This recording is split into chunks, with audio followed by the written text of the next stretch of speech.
అపోస్తలుల కార్యాల గ్రంథము 13వ అధ్యాయము 46వ వచనం చదువుతున్నాం. అపోస్తలుల కార్యాల గ్రంథము 13వ అధ్యాయము 46వ వచనం చదువుతున్నాం. అప్పుడు పౌలును బర్నబాయు ధైర్యముగా ఇట్లనిరి, దేవుని వాక్యం మొదట మీకు చెప్పుట ఆవశ్యకమే, అయినను మీరు దాన్ని త్రోసివేసి మిమ్మును మీరే నిత్య జీవమునకు అపాత్రులుగా ఎంచుకొనుచున్నారు. గనుక ఇదిగో మేము అన్ని జనుల యొద్దకు వెళ్ళుచున్నాము. పౌలు బర్నబా అక్కడ కూడినటువంటి జనసమూహంతో మాట్లాడుతున్నప్పుడు వారు చెప్పిన మాట ఏంటంటే, దేవుని వాక్యం మొదట మీకు చెప్పుట ఆవశ్యకమే. యూదులతో ఉద్దేశించి వారు మాట్లాడుతున్నారు. దేవుని వాక్యం మొదట మీకు చెప్పుట ఆవశ్యకమైనను మీరు దాన్ని త్రోసివేసి మిమ్మును మీరే నిత్య జీవమునకు అపాత్రులుగా ఎంచుకుంటున్నారు. నిత్య జీవమునకు అపాత్రులుగా ఎంచుకుంటున్నారు. ముందుగా నిత్య జీవం అంటే ఏంటో మనం పరిశీలన చేసి దాని తర్వాత నిత్య జీవమునకు అపాత్రులుగా ఎందుకు ఎంచబడ్డారో గ్రంథంలోంచి పరిశీలన చేస్తాము. నిత్య జీవము అంటే నిత్యత్వము, యుగయుగాలు ఉండే స్థితి. యుగయుగాలు ఉండే స్థితిని దేవుడు సృష్టి ఆరంభానికి ముందే ఆయన దాన్ని డిజైన్ చేసి పెట్టారు. ఈ నిత్యత్వంలో రెండు పరిస్థితులు ఉంటాయి. నిత్య జీవం ఒకటి, నిత్య నరకం ఒకటి. నిత్య జీవం ఒకటి, నిత్య నరకం ఒకటి. దేవుడు సృష్టిని ఆరంభం చేసినప్పుడు ఈ సృష్టిని, ఆకాశాన్ని, భూమిని, అదేవిధంగా ఆకాశ పక్షులను, భూ జంతువులను, జలచరాలను, సమస్తాన్ని ఆయన సృష్టించాడు.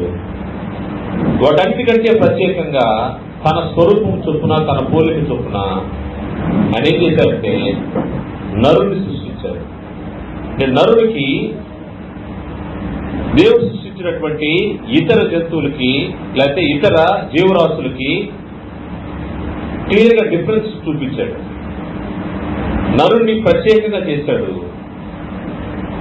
మిగతా జీవరాశికి అయితే మరణం ఉంది, నరుడికైతే మరణం లేకుండా చేశాడు. అంటే భౌతికంగా ఈ దేహంలోంచి రాలిపోయినా కానీ నరుడు జీవిస్తూ ఉంటాడు. ఏ రూపంలో జీవిస్తుంటాడంటే ఆత్మ రూపంలో జీవిస్తుంటాడు. దేవుడి నరుడికి దేహంలో పెట్టినటువంటి ఆత్మ ఎప్పుడూ జీవిస్తూ ఉంటది. దానికి మరణం లేని స్థితిని దేవుడు ప్రత్యేకంగా ఏర్పాటు చేశాడు. ఏ జీవరాశికి లేనటువంటి ప్రత్యేకతను నరుడికి దేవుడు ఏర్పాటు చేశాడు. ఈ ఏర్పాటు క్రమంలో నరుడు దేవుని యొక్క ఆజ్ఞను మీరి ఆజ్ఞాతిక్రమంతో పాపం జరిగించినప్పుడు వారిని విమోచించడానికి ఆయన ప్రియకుమారుణ్ణి ఈ భూమి మీదకు పంపాడు.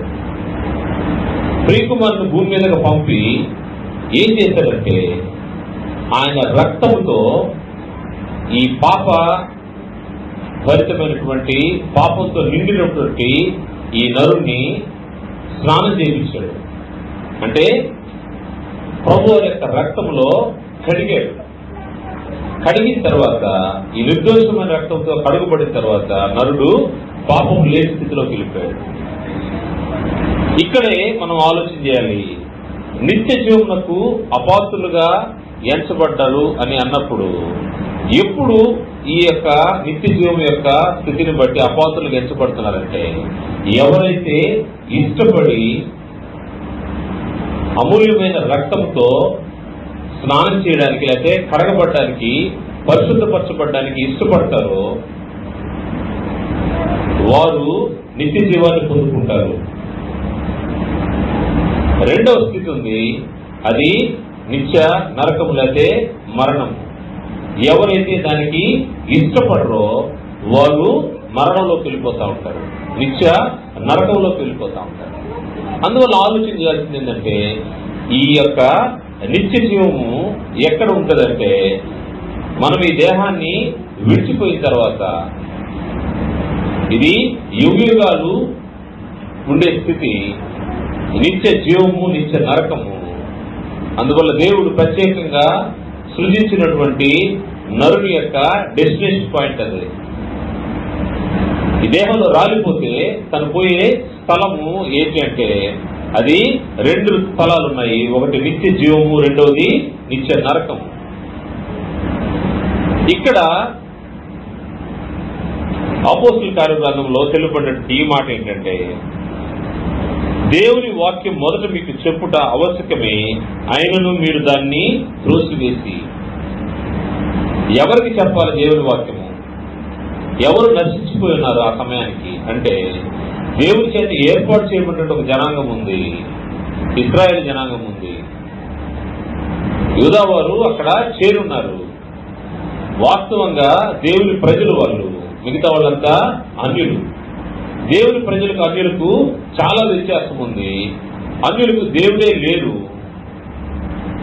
వారికి దేవతలు అనబడిన వారు, దేవుళ్ళు ప్రత్యేకంగా వేరే వాళ్ళు ఉన్నారు. కానీ నిత్య జీవం కలిగినటువంటి దేవుడు వీరికి మాత్రమే దేవుడుగా, వాగ్దానంగా ప్రజలుగా వీరు ఉంటా ఉన్నారు. వాస్తవంగా దేవుని మాట వీరికే సొంతం. అందుకోసమే వీరికి చెప్పటము ఆవశ్యకమే. ఇది యాక్చువల్ గా మీకోసమే ఏర్పాటు చేయబడినటువంటి వాక్యము, లేకపోతే సువార్త. దేవుని మాట అంటే సువార్త. కానీ ఏం జరుగుతా ఉందంటే ఆయనను మీరు దాన్ని త్రోసివేసి మిమ్మును మీరే నిత్య జీవమునకు అపాత్రులుగా ఎంచుకుంటున్నారు. ఎప్పుడైతే దేవుని వాక్యాన్ని, దేవుని యొక్క సువార్తను, దేవుని మాటను త్రోసివేశారో దాన్ని బట్టి వీరు నిత్య జీవానికి పోవడానికి అపాత్రులుగా వారికి వారే ఎంచుకుంటున్నారంట.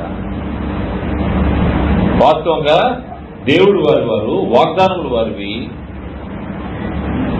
కానీ ప్రస్తుతమైతే ఏం జరిగిందంటే వారు వాక్యాన్ని, దేవుని మాటను తోసివేసిన దాన్ని బట్టి నిత్య జీవానికి అపాత్రులుగా ఎంచబడ్డారు. ఎవరైతే దేవుని వాక్యానికి విధేయత చూపించారో వారు నిత్య జీవానికి వారసులుగా ఎంచబడ్డారు. క్రీస్తు యేసు ద్వారా జరిగినటువంటి మేలు ఏంటంటే నిబంధన జనులకు, అన్ని జనులకు మధ్య ఉన్నటువంటి ద్వేషాన్ని ప్రభువారు సిలువలో తీసివేసి ఇరుపక్షాలని ఏకం చేసి ఎవరైతే క్రీస్తు యేసు యొక్క మాట వింటారో, క్రీస్తు ప్రభువు యొక్క రక్తంలో పడుగుపడతారో వారికి, అంటే అన్ని జనులకైనప్పటికీ నిబంధన జనులైనప్పటికీ ఎవరైతే విధేయత చూపించి రక్తంలో, క్రీస్తు ప్రభువు యొక్క రక్తంలో తమ పాపములు కడుక్కుంటారో వారికి నిత్య జీవాన్ని ప్రసాదించడానికి ప్రభు వారిని దేవుడి భూమి మీదకు పంపించాడు. కానీ ఇక్కడైతే వాగ్దాన జనులు దాన్ని విశ్వసించలేదంట. వారు ఎందువలన అపాత్రులుగా ఎంచబడ్డారు అనే విషయాల్ని ఆలోచన చేస్తే మొట్టమొదటిగా వారు సత్యవాక్యాన్ని నిజాయితీగా వినలేదని గ్రంథం తెలియజేస్తా ఉంది. సువార్త వినబడుతుంది, సత్యవాక్యం వినబడుతుంది, కానీ వారు దాన్ని నిజాయితీగా దాన్ని అంగీకరించలేదు, అయితే వినడానికి ఇష్టపడలేదని గ్రంథం హెచ్చరిక చేస్తా ఉంది. అపోస్తలుల కార్య గ్రంథము 13వ అధ్యాయము 44వ వచనం నుండి చూస్తే అక్కడ సన్నివేశం మనకు కనబడుతుంది. మరుసటి విశ్రాంతి దినమున దాదాపుగా ఆ పట్టణమంది దేవుని వాక్యం వింటూ కూడి వచ్చెను. యూదులు జనసమూహమును చూచి మత్సరంతో నిండుకొని దూషించుచు పౌలు చెప్పిన వాటికి అడ్డము చెప్పిరి. అప్పుడు పౌలును బర్నబాయు ధైర్యంగా ఇట్లనని, దేవుని వాక్యం మొదట మీకు చెప్పుడు ఆవశ్యకమే, అయినను మీరు దాన్ని త్రోసివేసి మిమ్మల్ని మీరే నిత్య జీవనకు అపాత్రులకు ఎంచుకుంటున్నారు కనుక ఇదిగో మేము అన్ని జనుల యొద్దకు వెళ్తున్నాము. ఏం జరిగిందంట? వారు వినడానికి ఇష్టపడలేదు. ఎందుకు ఇష్టపడలేదు? కారణం ఏంటంటే యూదులు యూద మతస్థులు, వాళ్ళు క్రైస్తవం అయితే మార్గమైంది. యూద మతస్థులకి ఇది వింతగా కనబడుతుంది. యూదులు ఏం చేస్తున్నారంటే ఈ మార్గాన్ని ద్వేషిస్తా ఉన్నారు. ఈ మార్గం అంటే ఇష్టపడలేదు. కానీ జనాలైతే, జన సమూహాలు తండోపతండాలుగా వస్తా ఉన్నారు, వింటున్నారు, మార్చుకుంటున్నారు.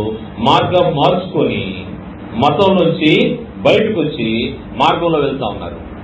ఈ మార్గం బట్టి వారు ఏం ఇబ్బంది పడుతున్నారంటే, వారు జనసమూహం చూచి మత్సరపడ్డారంట. మత్సరపడి మత్సరంతో నిండుకొని దూషించు పౌలు చెప్తున్న వాటికి అడ్డం చెప్పిరి. వీళ్ళు వినడానికి ఇష్టపడుతున్నారంటే వినడానికి ఇష్టపడలేదు. వినే వాళ్ళని కూడా అడ్డం కొడతా ఉన్నారు, చెప్పేవారిని కూడా అడ్డం చెప్తా ఉన్నారు. అంటే వీళ్ళు నిజాయితీగా వినడానికి వస్తున్నారంటే వినడానికి రావట్లేదు. ఎప్పుడైతే సత్యవాక్యాన్ని నువ్వు వినవో ఏం జరుగుతూ ఉంటుందంటే నిత్య జీవానికి నీవే అపాత్రులుగా, అంటే నిత్య జీవానికి వెళ్లే మార్గాన్ని నీవే క్లోజ్ చేసుకుంటా ఉన్నావు. సత్యవాక్యాన్ని వినాల్సిన అవసరం ఉందని గ్రంథం హెచ్చరిక చేస్తా ఉంది. ప్రభువు ఈ భూమి మీద రోజుల్లో యెషయా ప్రవక్త ప్రవచనం చేసినటువంటి, యెషయా ప్రవక్త చెప్పినటువంటి ఇశ్రాయేల్ గురించి మాట్లాడిన మాటల్ని ఆయన మరలా తిరిగి చెప్తా ఉన్నాడు. కారణం ఏంటంటే అప్పుడున్న పరిస్థితులు ఆ విధంగా ఉన్నాయి. ఈ మనుషులు, ఈ ప్రజలు కన్నులారా చూచి చెవులారా విని హృదయంతో గ్రహించి మనస్సు తిప్పుకోలేక హృదయాన్ని కఠినపరుచుకున్నారంట.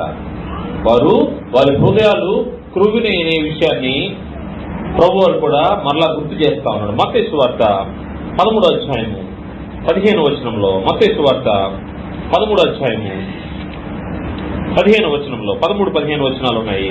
ఇందు నిమిత్తం నేను ఉపమాన రీతిగా వారికి బోధిస్తున్నాను.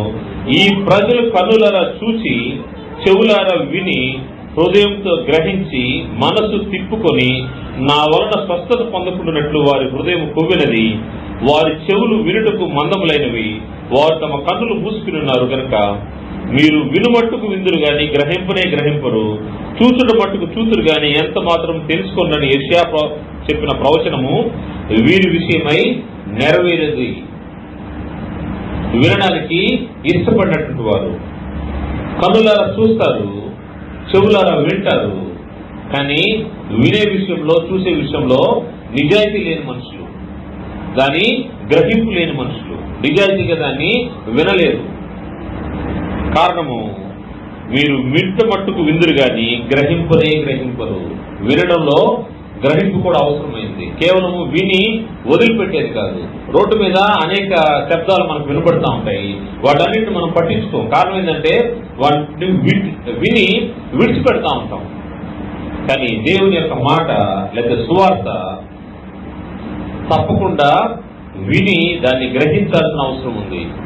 దానిలో సత్యాన్ని ఆలోచించాల్సిన అవసరం ఉంది. సత్యవాక్యాన్ని నిజాయితీగా వినలేని మనుషులని వీరి గురించి గ్రంథం తెలియజేస్తాం. ప్రభువు యొక్క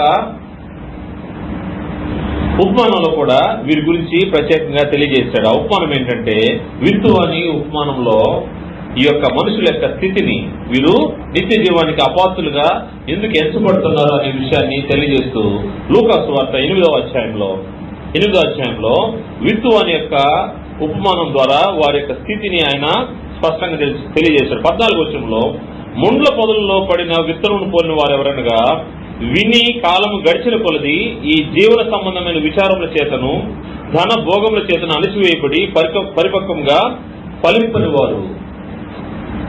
ఎవరు వీరంటే సత్యవాక్యాన్ని నిజాయితీగా వినలేని వారు. వింటారు గాని వినుట మట్టుకు విందురు గాని గ్రహింపరంటే ఇక్కడ వారు ఈ విత్తనాలతో పోల్చారు. ముండ్ల పొదల్లో పడిన విత్తనాలు. వీరు కాలము గడిచిన కొలది ఏం జరుగుతూ ఉంటదంటే ఈ జీవన సంబంధమైన విచారములు చేతను ధన భోగముల చేతను అణిచివేయబడి పూర్తిగా ఫలిస్తారంటే వాళ్ళు ఫలింపు లేని జీవితాలు, పరిపక్వముగా ఫలింపని వారు. ఏదైనా ఒక పండును మనము తినాలన్నా దానికి పరిపక్వత ఉండాలి. పరిపక్వత లేని దాన్ని దేనికి పనికిరానిదిగా అయిపోతా ఉంటుంది. ఇక్కడ కూడా వారి ఫలింపు ఎలా ఉంటుందంటే పరిపక్వత లేని ఫలింపు. అదే మంచి నేలను పడినటువంటి విత్తనాలు.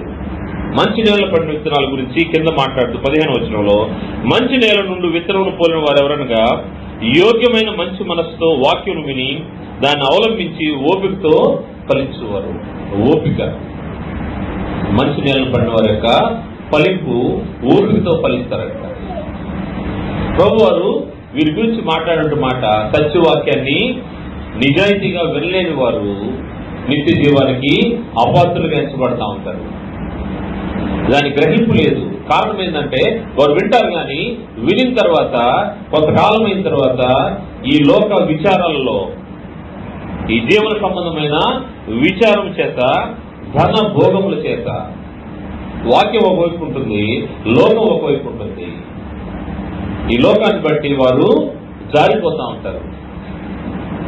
దాన్ని బట్టి నిత్య జీవానికి అపాత్రులుగా ఎంచబడతా ఉంటారు. రెండవ పరిస్థితి ఏంటని ఆలోచన చేస్తే, ఎందుకు వీరు నిత్య జీవానికి అపాత్రులుగా ఎంచబడతారంటే, మొదటి మనం చూసాము సత్యవాక్యాన్ని నిజాయితీగా వినలేని వారు. రెండవ విషయము, ప్రవచనాలను వివేచనగా చూడలేని వారు.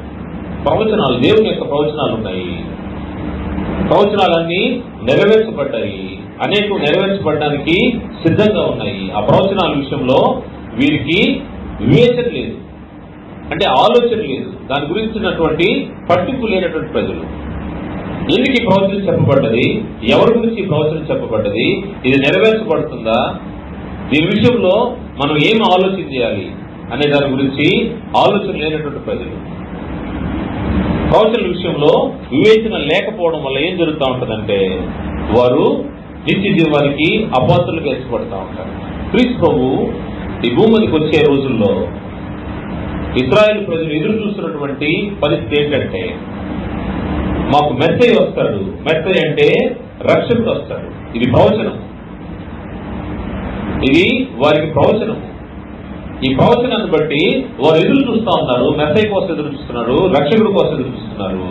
వారు ఎదురు చూస్తున్న ఎదురు చూపులో ఏమని ఆలోచన చేస్తున్నారంటే, మమ్మల్ని రక్షించే మా రక్షకుడు ఒక రాజుగా వస్తాడు. రాజుగా వస్తాడంటే వారి ఆలోచన ఎలా ఉందంటే, భౌతిక సంబంధమైనటువంటి రాజు దగ్గర నుంచి, రాజు కుటుంబంలోంచి మమ్మల్ని రక్షించే రాజు వస్తాడనే ఆలోచన ఉన్నారు. భౌతికంగా ఆలోచిస్తున్నారు. వారు అనుకున్నటువంటి మెస్సయ్య రానే వచ్చాడు. ఆయన గురించి దావీదు ప్రవచించాడు. వారి దగ్గర ఉన్నాయి, నిత్యం వాటిని చదువుకుంటానే ఉన్నారు. ఆ ప్రవచనాల విషయంలో ఆలోచన లేనటువంటి మనుషులు. ఆ రక్షకుడు వచ్చారు, వచ్చిన తర్వాత ఆయన మాటలు నమ్మలేదు, ఆయన్ను సిలువకు అప్పగించారు. సిలువకు అప్పగించిన తర్వాత మూడో దినాన ఆయన తిరిగి లేచారు. అప్పటికైనా వారు ఆలోచన చేయాల్సిన అవసరం ఉంది. కారణం ఏంటంటే, వారి పితరులు ఏవైతే ప్రవచించారో ఆ ప్రవచనాన్ని బట్టి ఇక్కడ క్రీస్తు విషయంలో, అంటే వారు నజరేయుడైన యేసుగానే ఆయన ఆలోచన చేశారు, మెస్సయ్యగా ఆయన ఆలోచన చేయలేదు. వాస్తవంగా దావీదు ప్రవచించిన ప్రవచనం ఏంటంటే, నీ పరిశుద్ధిని కుళ్ళు పట్టనీయను. నీ పరిశుద్ధుడు కుళ్ళు పట్టడు. చనిపోయిన తర్వాత శవాన్ని పూడ్చిపెడితే కుళ్ళు పట్టిపోతుంది, కానీ నీ పరిశుద్ధుడు కుళ్ళు పట్టనీయడనే ప్రవచనాన్ని వారు గ్రహించలేక, సిలువ వేసిన ఈ యేసే క్రీస్తు అనే విషయాన్ని, మెస్సయ్య అనే విషయాన్ని గ్రహించలేకున్నారు. ప్రవచనాల్ని విశ్వసించలేని పరిస్థితిలో ఉన్నారు. అపోస్తలుల కార్య గ్రంథము 13వ అధ్యాయము, అపోస్తలుల కార్య గ్రంథం 13వ అధ్యాయము 32వ వచనం నుండి చూస్తే, 13వ అధ్యాయము 32వ వచనం నుండి, దేవుడు యేసును లేపి పితరులకు చేసిన వాగ్దానం ఉన్న పిల్లలకు నెరవేర్చున్నాడని మేమును మీకు సువార్త ప్రకటిస్తున్నాం. అలాగే నీవు నా కుమారుడు, నేడు నేను నిన్ను కంటిని అని 2వ కీర్తన రాయబడి ఉన్నది. మరియు ఇక కుళ్ళు పట్టకుండా ఆయనను మృతుల్లో నుండి లేపుటను బట్టి దావీదునకు అనుగ్రహించిన పవిత్రమైన వరములను మీకు అనుగ్రహించునని నమ్మకములైనవని చెప్పాను. కాబట్టి వేరొక కీర్తనేందు నీ పరిశుద్ధిని కుళ్ళు పట్టనీయమని చెప్పుచున్నాడు. దావీదు ప్రవచించినటువంటి ఈ ప్రవచనం క్రీస్తు ప్రభువు వారి విషయంలో నెరవేరింది. దాన్ని బట్టైనా వాళ్ళు ఆలోచన చేయాల్సిన అవసరం ఉంది. వచ్చినటువంటి ఈ యేసే క్రీస్తు అనే విషయాన్ని వాళ్ళు ఆలోచన చేయాలి, కానీ ఆలోచన చేయలేదు. దావీదు దేవుని సంకల్పం చొప్పున తన తరం వారికి సేవ చేసి నిద్రించి తన పితరుల ఎదుగు చేర్చబడి కుళ్ళిపోయాను గాని దేవుడు లేపిన వాడు కుళ్ళు పట్టలేదు. దావీదైతే ఈ ప్రవచనాన్ని ప్రవచించినటువంటి దావీదు చనిపోయాడు, పూడ్చివేయబడ్డాడు, కుళ్ళిపోయాడు. కానీ ఈ ప్రవచనము ఎవరి పట్లయితే నెరవేర్చబడుతుందో ఆయనైతే కుళ్ళు పట్టలేదు. దేవుడు లేపిన వాడు కుళ్ళు పట్టలేదు. కాబట్టి సోదరులారా, మీకు ఈయన ద్వారానే పాప క్షమాపణ ప్రచురమగుచున్నది. పాప క్షమాపణ దీని విషయంలో ఆలోచన లేకుండా ఉన్నారు మనుషులు. ప్రవచనాన్ని గ్రహించలేని పరిస్థితిలో ఉన్నారు కాబట్టి వారు నిత్య జీవాన్ని వారికి తమకు తామే అబాధ్యులుగా ఎంచుకునే పరిస్థితి. మీరు మోసే ధర్మశాస్త్రం వలన ఏ విషయంలో నీతిమంతులుగా తీర్చబడలేకపోతారో ఆ విషయంలో అన్నింటిలో విశ్వసించు ప్రతి వాడును ఈయన వల్లనే నీతిమంతులుగా తీర్చబడినని మీకు తెలియదు గాక. ప్రవచనాల గురించి ఆలోచన లేదు, ప్రవచనాల్ని వివేచించే పరిస్థితిలో మనుషులు లేరు. దాన్ని బట్టి ఏం జరుగుతుందంటే వారు మోసే ధర్మశాస్త్రాన్ని చూస్తున్నారు. వాస్తవం మోసే ధర్మశాస్త్రం వలన ఏ మనుషులు కూడా నీతిమంతుడిగా తీర్చబడలేడు అని గ్రంథము స్పష్టంగా తెలియజేసింది. క్రీస్తు వారి యొక్క రక్తము ద్వారానే పాప క్షమాపణ కలుగుతుందనే విషయాన్ని గుర్తించాల్సిన అవసరం. క్రీస్తు వారి యొక్క రక్తములోనే పాప క్షమాపణ, అలా కాకపోతే వేరే దారి లేదు. ఇది ప్రవచనము, ఇది నెరవేర్చబడింది. కానీ దీని విషయంలో వివేచన లేదు, గ్రహింపు లేనటువంటి మనుషులుగా ఉంటా ఉన్నారు. సత్యాన్ని గ్రహించలేని పరిస్థితిలో మనుషులు ఉంటా ఉన్నారు. అందుకోసమే ఈనాటికి వారికి మోసే గ్రంథాన్ని చదువుతా ఉంటే ఈనాటికి యూదులు ఉన్నారు, వారు యూద క్రమంలోనే యూద మతంలోనే బ్రతుకుతూ ఉన్నారు. వారికి మోసే గ్రంథము చదువుతా ఉంటే వారికి కన్నులకు ముసుగేయబడింది. అంటే వాళ్ళ మనోనేత్రాలు తెరవబడకుండా ముసుగు వేయబడింది. వారి హృదయాలకు ఇది వివేచించడానికి గోచరమైంది కాదు. కారణము వారు దాని గురించి ఆలోచన చేయడానికి గ్రంథంలో స్పష్టంగా ఉంది. కొరింథీయులకు రాసినటువంటి 2వ పత్రిక 3వ అధ్యాయం 12వ వచనం చూస్తే, కొరింథీయులకు రాసినటువంటి 2వ పత్రిక 3వ అధ్యాయం 12వ వచనం నుండి, తగ్గిపోతున్న మహిమ యొక్క అంతమును ఇశ్రాయేలు తేరి చూడుకున్నట్లు మోషే తన ముఖం మీద ముసుగు వేసుకున్నాడు. మోషే తన ముఖం మీద ఒకసారి ముసుగు వేసుకున్నాడు. ఎందుకంటే ఇశ్రాయేలు యొక్క మహిమ, దేవుడు ఇచ్చిన మహిమను చూడలేని పరిస్థితిలో ముఖం మీద ముసుగు వేసుకున్నాడు.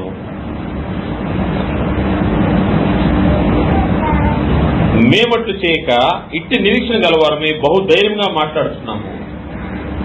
ఆ రోజు మోషే అయితే ముఖం మీద ముసుగు వేసుకున్నాడు.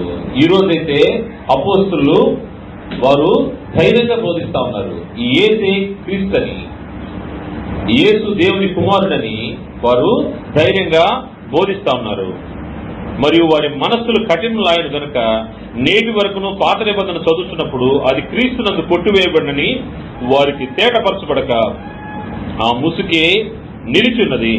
నేటి వరకును మోసే గ్రంథం వారు చదివినట్లల్లా ముసుగు వారి హృదయముల మీద ఉంది, కానీ వారి హృదయము ప్రభువునకు ఎప్పుడు తిరుగునో అప్పుడు ముసుగు తీసివేయబడును. ముసుగు తీసివేయబడిన పరిస్థితిలో ఆ రోజుల్లోనే మొదటి శతాబ్దంలోనే ఎవరైతే సువార్తను విన్నారో ఆ యూదా మతము ధర్మశాస్త్రం అనే ముసుగు తీసివేసి వారు క్రీస్తు మార్గంలోకి వచ్చారు. మతంలోంచి మార్గంలోకి వచ్చారు. ఆ ముసుగు తొలగించబడి మార్గంలోకి వచ్చారు. మతంలో ఉన్న వారైతే ఆ ముసుగు అలాగే ఉంది వారికి. కారణం ఏంటంటే వారు ప్రభు యొక్క ఆత్మ గురించి ఆలోచించేటువంటి వారు. వారి హృదయము ప్రభువునకు ఎప్పుడు తిరుగునో అప్పుడు ముసుగు తీసివేయబడును. ప్రభు వైపుకు తిరగని వారు దేవుని వాక్యమును త్రోసివేసి మిమ్మల్ని మీరే నిత్య జీవనకు అపాత్రులుగా ఎంచుకుంటున్నారంటే కారణము ప్రవచనాల గురించి వివేచన లేనటువంటి వారు. దాన్ని బట్టి వారు ఏం జరిగింది, అక్కడ వారు నిత్య జీవానికి అపాత్రులుగా ఎంచుకున్నారు. మనం కూడా ఆలోచన చేయాల్సిన విషయము, గ్రంథంలోని విషయాలు ప్రవచనాలు వివేచన చేయాల్సిన అవసరం ఉంది. ప్రవచనాలకు తగినట్టుగా ప్రవచనాలను మనము విశ్వసించాల్సిన అవసరం ఉంది. నెరవేర్చబడిన ప్రవచనాలు, నెరవేరబోతున్నటువంటి ప్రవచనాల విషయంలో మనము విశ్వసించాల్సిన అవసరం ఉంది. అది లేకపోతే నిత్య జీవానికి అపాత్రులుగా ఎంచబడతా ఉంటాం. మూడో విషయాన్ని ఆలోచన చేస్తే, వారు ఎందుకు నిత్య జీవానికి అపాత్రులుగా ఎంచబడ్డారంటే వారు అసూయపడ్డారంట. అసూయపడిన దాన్ని బట్టి వారు నిత్య జీవానికి అపాత్రులుగా ఎంచబడ్డారు. అపోస్తలుల గ్రంథము 13వ అధ్యాయము 45వ వచనంలో, యూదులు జనసమూహం చూసి మత్సరంతో నిండుకొని దూషించు పౌలు చెప్పిన వాటికి అడ్డము చెప్పారంట. ఇక్కడ ఏం జరిగిందంటే మత్సరం వచ్చింది, అసూయ వచ్చింది. అసూయను బట్టి వారు పౌలు మాటకు వారు లోబడలేకపోతా ఉన్నారు. అది పౌలు మాట కాదు, వాస్తవంగా దేవుని మాట పరిశుద్ధాత్మ ద్వారా పౌలు మాట్లాడుతూ ఉన్నాడు. కానీ దాన్ని గ్రహించలేని స్థితిలో ఉన్నారు. వారి అసూయ ఎటువంటిదో గ్రంథం స్పష్టంగా తెలియజేస్తుంది. ప్రభు వారిని వారు శిలువకు అప్పగించే సమయంలో ప్రభు వారు పిలాతు ఎదుట నిలబడున్నాడు. పిలాతు న్యాయస్థానంలో ప్రభు వారు నిలబడినప్పుడు యూదులు ఇక్కడ చేరి ఏం చెప్తా ఉన్నారంటే, ఆయన్ను సిలువ వేయడని అరుస్తా ఉన్నారు. పిలాతు గ్రహిస్తా ఉన్నాడు. పిలాతు ఈ భార్య దగ్గర నుంచి ఒక సమాచారం కూడా అందింది, ఈ మనుషులు యందు ఏ నేరం లేదు. కానీ వారైతే ఎందుకు ఆ విధంగా ప్రభువాన్ని సిలువకు అప్పచెప్పారంటే, సిలువకు అప్పచెప్పే సమయంలో అక్కడ రెండు విషయాలు జరిగాయి. ఒకటేంటంటే, వారు ఆ విడుదల చేయడానికి క్రీస్తుని విడుదల చేయాలా, యేసుని విడుదల చేయాలా, లేకపోతే బరబ్బాను విడుదల చేయాలా, బందిపోటైనటువంటి బరబ్బాను విడుదల చేయాలా అనే ప్రశ్న వచ్చినప్పుడు పిలాతు అడుగుతా ఉన్నాడు, మీకు ఎవరు కావాలో తెలుసుకోండి, నజరేయుడైనటువంటి క్రీస్తు అన్నటువంటి యేసుని విడుదల చేయమంటారా, లేకపోతే ఈ బందిపోటైనటువంటి బరబ్బాను విడుదల చేయమంటారా అన్నప్పుడు వారు క్రీస్తు మీద ఉన్నటువంటి అసూయ, యేసు మీద ఉన్నటువంటి అసూయతో వారు ఏం చేశారంటే, మాకు బరబ్బాయే కావాలి, బరబ్బా వాళ్ళ బంధువే కాదు, చుట్టమే కాదు, బందిపోటు. కానీ క్రీస్తు ప్రభు పైన వారికి ఉన్నటువంటి అసూయను వాళ్ళు ఎక్కడ వెళ్ళగలుగుతున్నారంటే ఆయన మీద నేరస్థాపన చేశారు. ఆయన్ని సిలువ వేయండి, సిలువకు అప్పచెప్పారు. అసూయ ఎంత దూరం తీసుకెళ్తుందంటే అక్కడ బరబ్బాని విడుదల చేసి ప్రభు వారిని సిలువకు అప్పగించే పరిస్థితి. పిలాతుకు తెలిసినా గానీ దాని విషయంలో ఈ నేరము తనపై ఉంచుకోకుండా వారిపైన వారి పిల్లలపైన ఉంచి ఆయన సిలువకు అప్పచెప్పేశాడు. మత్తయి సువార్త 27వ అధ్యాయంలో ఈ యొక్క సమాచారం మనకు కనబడుతుంది. మత్తయి సువార్త 27వ అధ్యాయము 16వ వచనం నుండి, ఆ కాలం ముందు బరబ్బాను ప్రసిద్ధుడైన ఒక ఖైదీ చెరసాల్లో ఉండెను. కాబట్టి జనులు కూడి వచ్చినప్పుడు పిలాతు, నేనెవరిని విడుదల చేయమని మీరు కోరుచున్నారు, బరబ్బానా లేక క్రీస్తునబడిన యేసునా అని వారిని అడిగాను. ఏలైనగా వారు అసూయ చేత ఆయనను అప్పగించుతారని అతడు ఎరిగి ఉండెను. అసూయ చేత అప్పగించారు. అసూయ ఏం చేస్తుందంటే రక్షకుడిని కూడా సిలువకు అప్పచెప్పే పరిస్థితి. మనుషుల్లో ఉండే అసూయ క్రీస్తుని సిలువకు అప్పచెప్పారు. అంతేకాదు క్రీస్తుని గురించినటువంటి సువార్త చెప్తున్న వారిని కూడా వారు దూషిస్తా ఉన్నారు, వారికి అడ్డం పడతా ఉన్నారు. ఎవరికైతే అసూయ ఉంటుందో వారు నిత్య జీవానికి అపాత్రులుగా తమను తాము ఎంచుకుంటా ఉంటారు. ఇంకొక విషయము స్పష్టంగా గ్రంథంలో మనకు కనబడుతుంది. అసూయ అనేది శరీర కార్యముగా గ్రంథము స్పష్టంగా తెలియజేస్తుంది. గలతీ పత్రిక 5వ అధ్యాయము 21వ వచనంలో, గలతీ పత్రిక 5వ అధ్యాయం 21వ వచనంలో ఈ యొక్క అసూయ అనేది శరీర కార్యము. ఈ శరీర కార్యాలు జరిగించేవారు దేవుని రాజ్యాన్ని స్వతంత్రించుకోలేరని గ్రంథము హెచ్చరిక చేస్తా ఉంది. 5వ అధ్యాయము 21వ వచనంలో అనేక శరీర కార్యాల గురించి అక్కడ చెప్పబడున్నాయి. వాటిలో భేదములు, విమతములు, అసూయలు, మత్తతులు, అల్లరితో కూడిన ఆటపాట్లు మొదలైనవి. వీటిలో అసూయ అనేది కూడా శరీర కార్యంగా ఎంచబడింది. వీటిని గురించి నేను మునుపు చెప్పిన ప్రకారం వాటిని చేయవారు దేవుని రాజ్యంను స్వతంత్రించుకోనని మీతో స్పష్టంగా చెప్తున్నాను. దేవుని రాజ్యాన్ని ఎవరు స్వతంత్రించుకోలేరంటే అసూయ కలిగిన వారు. వీరు పౌలు మాట్లాడుతుంటే, సువార్త చెప్తుంటే అసూయతోటి జనసమూహాలు అంతమంది వస్తున్నారని అసూయ చెంది ఏం చేస్తున్నారంటే వారిని సువార్త చెప్పలేకుండా అడ్డుపడతా ఉన్నారు. ఎవరైతే సువార్త చెప్పడానికి అడ్డుగా ఉంటారో, ఏ కారణం చేత ప్రభు వారిని వారు సిలువకు అప్పగించారో స్పష్టంగా మనకు అర్థమవుతా ఉంటుంది. అసూయ చేత వారు ఈ కార్యక్రమాల్ని జరిగిస్తా ఉన్నారు. అసూయ చేత ఎప్పుడైతే జరిగించారో దాన్ని బట్టి దేవుని రాజ్యానికి, నిత్య జీవానికి వారు తమను తామే అపాత్రులుగా ఎంచుకుంటున్నారని గ్రంథము తెలియజేస్తా ఉంది. 4వ విషయం ఆలోచన చేస్తే, ఎందుకు నిత్య జీవానికి అపాత్రులుగా ఎంచబడ్డారంటే వీరు దేవుని వాక్యాన్ని ఎదిరించేవారు.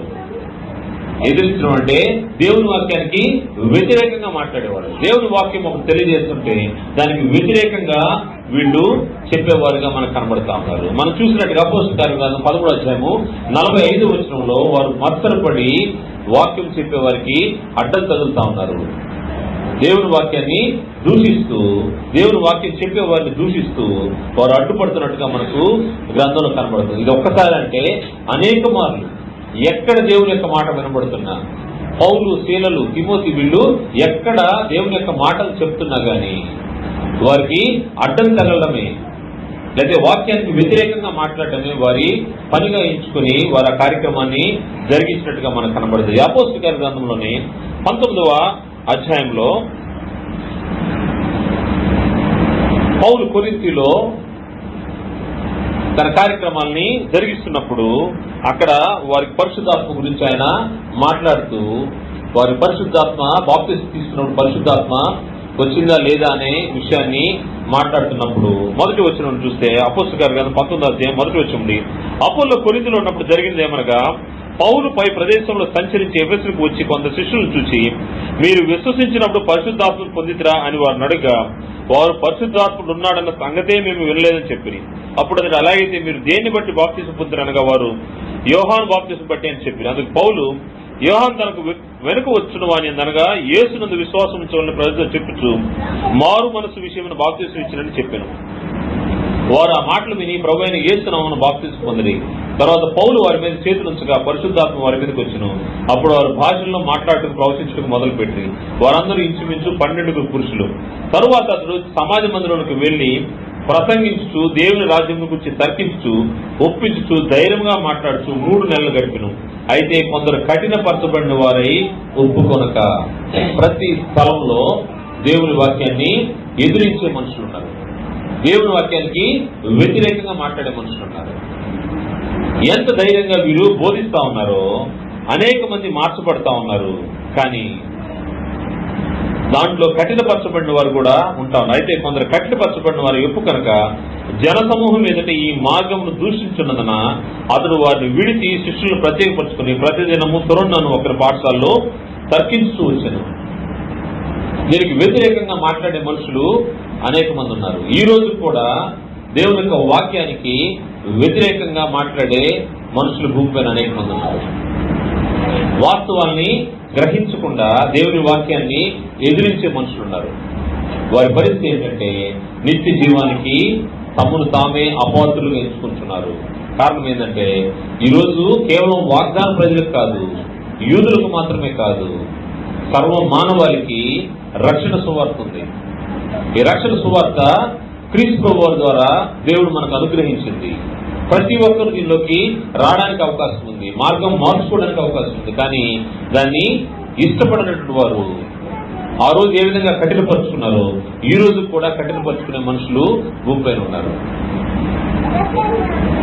తమను తామే అపాత్రులుగా ఎంచుకుంటున్నారు.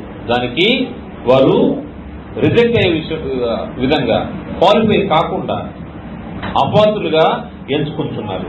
ఇక్కడ చూస్తే ఎంతమంది కఠినపరచబడుతున్నా అక్కడ ఆయన తురన్నను ఒకని పాఠశాలలో తర్కించవచ్చు. 2 ఏళ్ల వరకు ఇలా జరిగిన కనుక యూదులేమి గ్రీసు దేశస్తులేమి ఆశీల కాపురం ఉన్నవారందరూ ప్రభువాక్యం విని మరియు దేవుడు పౌలు చేసే విశేషమైన అద్భుతాలు చేయించను. అతని శరీరం తగిలిన చేతి గుడ్డలైనను నడికట్లైనను రోగులకు తెచ్చినప్పుడు రోగులు వారిని విడిచెను, దైవమును కూడా వదిలిపోయాను. అప్పుడు దేశ సంచారులు యాత్రికులైన కొందరు యూదులు పౌలు ప్రకటించు యేసుతోడు మిమ్మల్ని ఉచ్చాటన చేయించున్నానన్న మాట చెప్పి దైవం పట్టిన వారంగా ప్రభువైన యేసు నామమును ఉచ్చరించుటకు పూనుకొండి. అనేక మంది మార్చబడ్డారు. ఆయన దాదాపు 2 ఏళ్ళు అక్కడ పరిచయం జరిగిస్తే అనేక మంది మార్చబడ్డారు. అదేవిధంగా దేవుని మాటకు వ్యతిరేకించిన వారు కూడా ఉన్నారు. కారణం ఏంటంటే దేవుని యొక్క మాట విషయంలో వారు కఠినపరచబడ్డారు.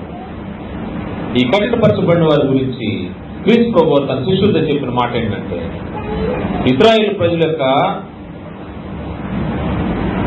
పరిస్థితిని ఆయన విశ్లేషిస్తూ వారు దేవుని నిరాకరించారు. మీ మాటను వినని వాడు నా మాట కూడా వినడు. నా మాట వినకపోతే నన్ను పంపిన వారి మాట కూడా వినటువంటి వాడే. శిష్యులతో ఆయన మాట్లాడుతూ లూకా సువార్త 10వ అధ్యాయము 16వ వచనంలో ఈ యొక్క మాట తెలియజేశాడు. లూకా సువార్త 10వ అధ్యాయము 16వ వచనంలో, మీ మాట వినువాడు నా మాట విను. మీ మాట అంటే అపోస్తులు మాట్లాడే మాట, దేవుని యొక్క వాక్యము. మీ మాట వినువాడు నా మాట వినును. మిమ్మల్ని నిరాకరించువాడు నన్ను నిరాకరించును. నన్ను నిరాకరించువాడు నన్ను పంపిన వారిని నిరాకరించును. నేను రక్షకుడిని ఈ భూమి మీదకి పంపినటువంటి దేవుని నిరాకరిస్తే ఏమవుతా ఉంటది? నిత్య జీవానికి అపాత్రులుగా ఎంచబడతా ఉంటారు. నిత్య జీవానికి అపాత్రులుగా ఎంచబడతా ఉంటారు. నన్ను నిరాకరిస్తే, నిన్ను నిరాకరించేవాడు నన్ను నిరాకరిస్తాడు. నన్ను మాత్రమే కాదు, నన్ను పంపిన వాడిని కూడా నిరాకరిస్తాడు. ఇటువంటి వారికి నిత్య జీవము లేదు.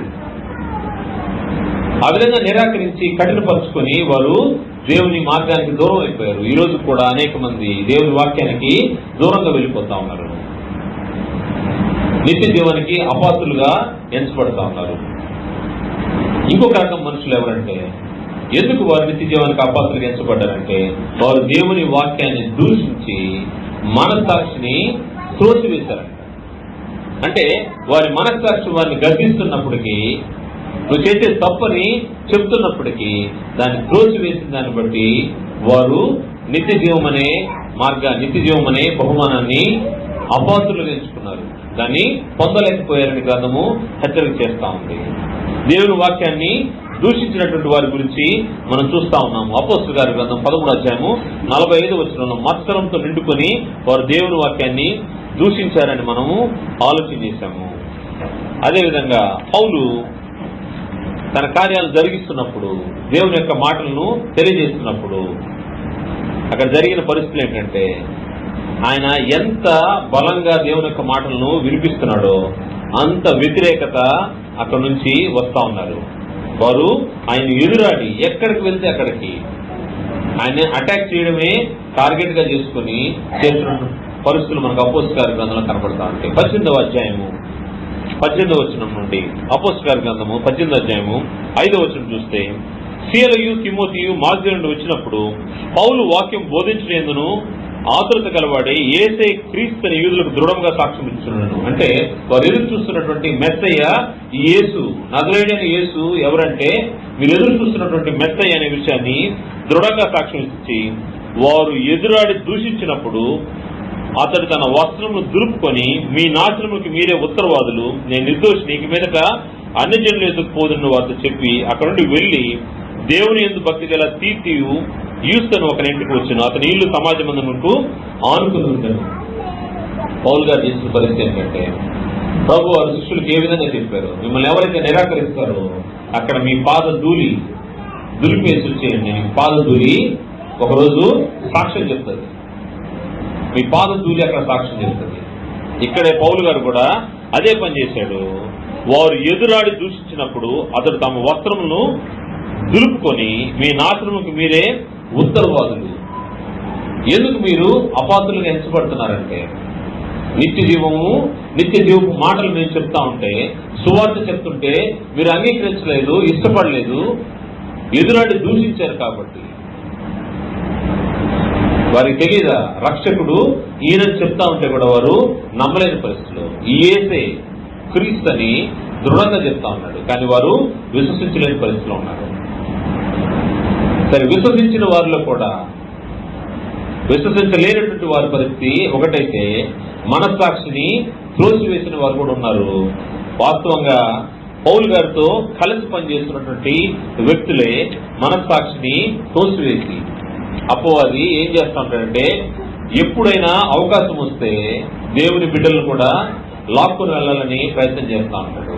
అటువంటి పరిస్థితుల్లో ఒక ఇద్దరు వ్యక్తులు చిక్కుకున్నారు. దాని గురించి పౌలు గారు తెలియజేస్తూ తిమోతి రాసినటువంటి మొదటి పత్రిక 1వ అధ్యాయము 18వ వచనం నుండి ఆయన తిమోతిని హెచ్చరిస్తూ ఆయన చెప్తున్నటువంటి మాటలు, నా కుమారుడైన తిమోతి, నీ విశ్వాసమును మంచి మనస్సాక్ష్యం కలిగిన వాడివై నిన్ను గూర్చి ముందరగా చెప్పిన ప్రవచనం చొప్పున ఈ మంచి పోరాటం పోరాడవలని వాటిని బట్టి ఈ ఆజ్ఞలు నీకు అప్పగించుచున్నాను.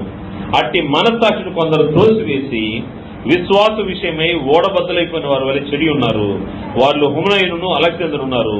వీరు దూషింపకుండా శిక్షింపబట్టుకై వీరిని సాతానుకు అప్పగించింది. దేవుని ఇంటిలోకి చేర్చబడిన వారు కూడా ఒక్కొక్కసారి నిత్య జీవానికి అపాత్రులుగా అయిపోతా ఉంటారు. కారణం ఏంటంటే మనస్సాక్షి విషయంలో మనస్సాక్షి గర్దిస్తున్న వారు పాపం వైపు లోకం వైపు వెళ్ళిపోయారంటే, విశ్వాస విషయంలో ఓడబద్దలైపోయిన వారు అన్నారు. వారిని గురించి మాట్లాడుతున్నారు అంటే విశ్వాసంలో కొనసాగుతా ఉన్నావు, కానీ మనస్సాక్షిని పక్కన పెట్టి విశ్వాసాన్ని పక్కన పెట్టేసి నీ మార్గంలో నువ్వు వెళ్ళిపోతా ఉన్నావు అంటే విశ్వాస విషయంలో ఓడబద్దలైపోయిన వారు. ఓడబద్దలంటే రక్షణ కోల్పోయిన వారు, నిత్య జీవానికి తమను తామే అపాత్రులుగా ఎంచుకున్న వారుగా కనబడతా ఉన్నారు. అనేక స్థలాల్లో పౌలు గారికి ఈ యొక్క అటాక్స్ జరుగుతూ వచ్చినాయి. ఆయన ఎక్కడ ఎంత దృఢంగా మాట్లాడుతూ ఉన్నాడో, కేవలం బయట నుంచే కాదు, తనతో కలిసి పనిచేస్తున్నటువంటి అటువంటి ఇద్దరు సహోదరుల వల్ల తను ఇబ్బంది పడ్డాడు. వారిని దేవునికి దూషింపకుండా సాతానికి అప్పగించేశాడంట. కారణం ఏంటంటే మనస్సాక్షి తోసివేసే పరిస్థితి. నిత్య జీవానికి మనమే అపాత్రులుగా ఎంచుకోకూడదు. ఈ యొక్క సమస్య ఇంటిలో చేర్చబడిన వారికి కూడా ఉంటదనే విషయాన్ని ఇక్కడ హెచ్చరిక జరుగుతూ ఉంది. అది కేవలము బయట దేవుని యొక్క సువార్తను విన్నటువంటి వారికి అనుకోవద్దు. వినిన తర్వాత కూడా అపవాది శోధించడానికి అవకాశం ఉంటుంది, ఛాన్స్ ఉంది. అందువల్ల జాగ్రత్త పడాల్సిన అవసరం ఉంది. అపోస్తలుల కార్య గ్రంథంలో 13వ అధ్యాయం మనము చూస్తా ఉన్నాం. 13వ అధ్యాయము 45వ వచనంలో వారు తమను తామే అపోస్తలుగా ఎంచుకున్నారనే విషయాన్ని చూస్తా ఉన్నాము. ఇంకొక చోట కూడా పౌలు గారి పైన అటాక్ జరిగింది. ఎలా జరిగిందంటే 49వ వచనం నుండి చూస్తే, ప్రభు వాక్యం ఆ ప్రదేశం అంతటా వ్యాపించును, కానీ యూదులు భక్తి మర్యాదలు గల స్త్రీలను ఆ పట్టణపు ప్రముఖులను రేపి పౌలునకు బర్నబాకును హింస కలుగు చేసి వారిని తమ ప్రాంతం నుండి వెళ్లగొట్టిరి. వీరు తమ పాదధూళిని వారి తట్టు దులిపివేసి ఈకునేకు వచ్చిరి. అయితే శిష్యులు ఆనందభరితులై పరిశుద్ధాంతో నిండువారు. ఆ పట్టణంలో ఉన్నటువంటి ప్రముఖులను స్త్రీలను రేపారంట. వారికి ఎదురుగా వారిని రేపి దేవుని వాక్యాన్ని దూషించడానికి, దేవుని వాక్యాన్ని అడ్డు వేయడానికి ఆ పట్టణంలో ఉన్న ప్రజలను రేపి వారి వాక్యానికి, వారి సువార్త ప్రకటనకు అడ్డుపడ్డారు. దాన్ని బట్టి వారు నిత్య జీవానికి తమను తామే అపాత్రులుగా ఎంచుకున్నారు. ఇంకొక విషయం ఏంటంటే, యూదులకు ప్రత్యేకంగా దేవుని యొక్క వాగ్దాన జనులు వారు క్రీస్తునందు వారు విశ్వసిస్తే వారు క్షేమంగా వెళ్ళిపోతారు. కానీ ఆ పరిస్థితి లేదు. వారు దేవుడిచ్చినటువంటి ఆధిక్యత, వారు వాగ్దాన జనులు. మొదట వారికే సువార్త అందించబడింది. దేవుడు వారి దేవుడై ఉన్నాడు, రక్షకుడిని వారి కోసం పంపించాడు. కానీ వారు ఆధిక్యతను కోల్పోయారు. అనేక సార్లు ఆధిక్యతలు మనకు చాలా స్పెషల్ గా వస్తాయి. కారణం ఏంటంటే, ఒక రకమైన ఆధిక్యత క్రైస్తవ కుటుంబంలో పుట్టడం ఒక ఆధిక్యత. క్రీస్తుని ఎరగడానికి నువ్వు క్రైస్తవ కుటుంబంలో పుట్టావంటే అదొక ఆధిక్యత. లేదా క్రీస్తు యేసు యొక్క మాటలు తెలియజేయబడే క్రీస్తు సంఘంలో నీవు ఉన్నావంటే అది నీకు ఒక ఆధిక్యత. ఈ ఆధిక్యతను మరచినప్పుడు ఏం జరుగుతూ ఉంటుందంటే, రక్షణ నీ దగ్గరకు వస్తుంది, దాన్ని నీవు పట్టించుకోకపోతే తోసివేసి, దేవుని వాక్యం నీ దగ్గరకు వచ్చినప్పుడు దాన్ని తోసివేసి నీకు నువ్వే నిత్య జీవానికి అపాత్రలు ఎంచుకునే పరిస్థితి. ఇక్కడున్న బిడ్డల కంటే బయట ఉన్న బిడ్డలు నష్టపోయేది ఏంటి? కారణం ఏంటంటే వారికి దేవుని వాక్యం వినపడదు, దేవుని వాక్యము వారికి తెలియదు. కానీ ఇక్కడికి వచ్చే బిడ్డలకు దేవుని యొక్క వాక్యము వినబడతా ఉంటుంది. దేవుడిచ్చే ఆధిక్యత, అది ఆధిక్యత పోగొట్టుకున్నామంటే దేవుని వాక్యము మొదట యూదులకే చెప్పబడిందన్న విషయాన్ని అపోస్తలుల గారి గ్రంథం 13వ అధ్యాయంలో 44వ వచనం చూస్తే 44 నుంచి మొదటి విత్తాన్ని ఉన్న దాదాపుగా పట్టణం అంతే దేవుని వాక్యం వింటే కూడి వచ్చును. యూదులు జనసమూహం చూసి మత్సరంతో నిండుకుని దూషించు పౌలు చెప్పిన వాడికి అడ్డం చెప్పినప్పుడు పౌలును బర్నబా ధైర్యంగా ఇట్లాంటి దేవుని వాక్యం మొదట మీకు చెప్పుట ఆవశ్యకమే. వాస్తవంగా యూదులకి వాగ్దానజనులకి ఈ యొక్క వాక్యం ఈ యొక్క ఆధిక్యత ఉంది, కాకపోతే దాన్ని వాళ్ళు పట్టించుకోబట్టి మిమ్మల్ని మీరే నిత్య జీవానికి అపాత్రులుగా ఎంచుకుంటున్నారు. సువార్త నీ దగ్గరికి వస్తే సువార్తను అంగీకరించాల్సిన అవసరం ఉంది. సువార్తను అంగీకరించకపోతే దాని విషయంలో నువ్వు ఇబ్బంది పడ్డావంటే, సిగ్గుపడ్డావంటే, లేదా దాన్ని వాక్యాన్ని తోసివేసామంటే రక్షణ నీ దగ్గర నుంచి వెళ్ళిపోతా ఉంటుంది. అందుకే పౌలు గారు అంటారు, సువార్తను గురించి నేను సిగ్గుపడవాడిని కాను, ఎందుకంటే అది రక్షించబడుతున్న వారికి దేవుని శక్తి. అది నమ్ము ప్రతి వారికి అది దేవుని శక్తి. రోమాపత్రిక 1వ అధ్యాయం 16వ వచనంలో అది రక్షించబడే వారికి దేవుని శక్తి. సువార్త దేవుని యొక్క వాక్యము, దేవుని యొక్క మాటలు రక్షించబడే వారికి అది దేవుని శక్తిగా ఉంటుంది.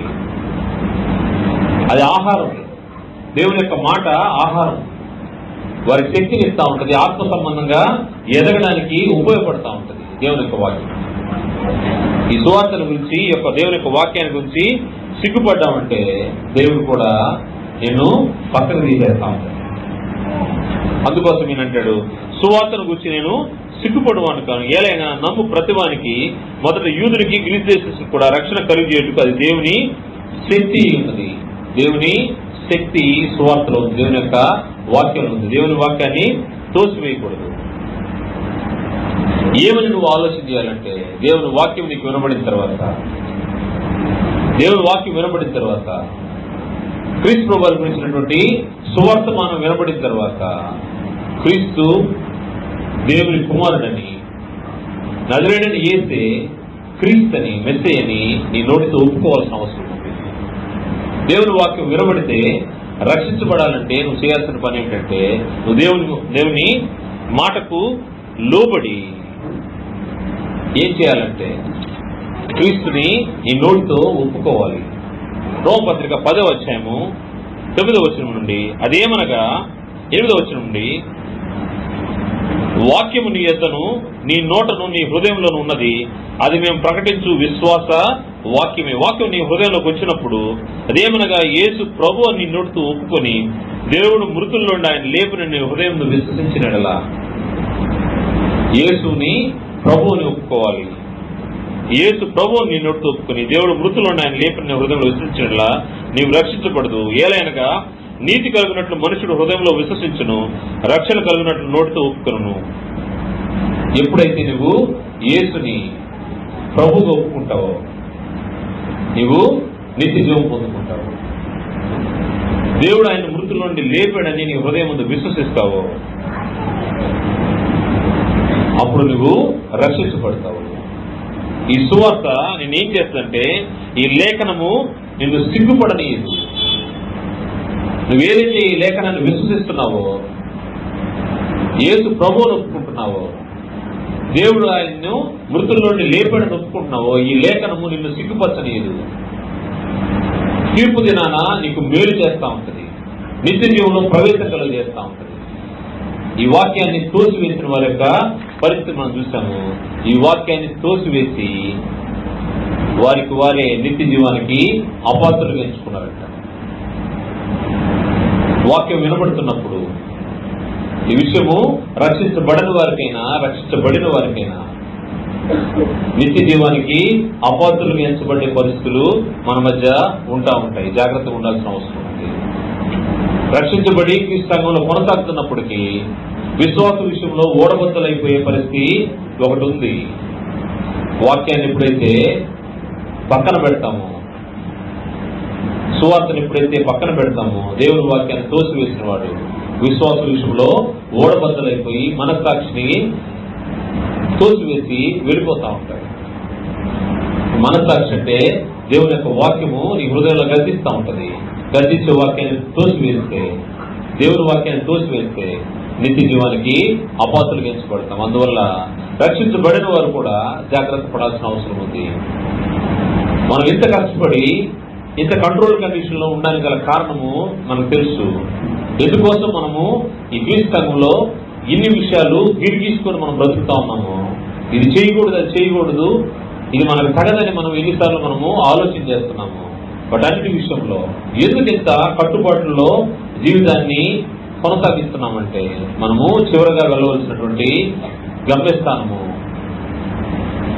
పరిశుద్ధ పట్టణానికి వెళ్ళాలి, నిత్య జీవానికి వెళ్ళాలి. మన డెస్టినేషన్ పాయింట్ అది. మనం ఎన్ని మాట్లాడుకున్నా, మనము ఏ విషయాలను మనం జరిగించినా నిత్య జీవానికి అపాత్రులుగా కాకుండా నిత్య జీవానికి పాత్రులుగా మనము మన యొక్క యాత్రను కొనసాగించాలి. దానికోసం ప్రయాసపడాలని ప్రభుపేట మనం చేసి ముగిస్తున్నాను. అందరికీ వందనాలు.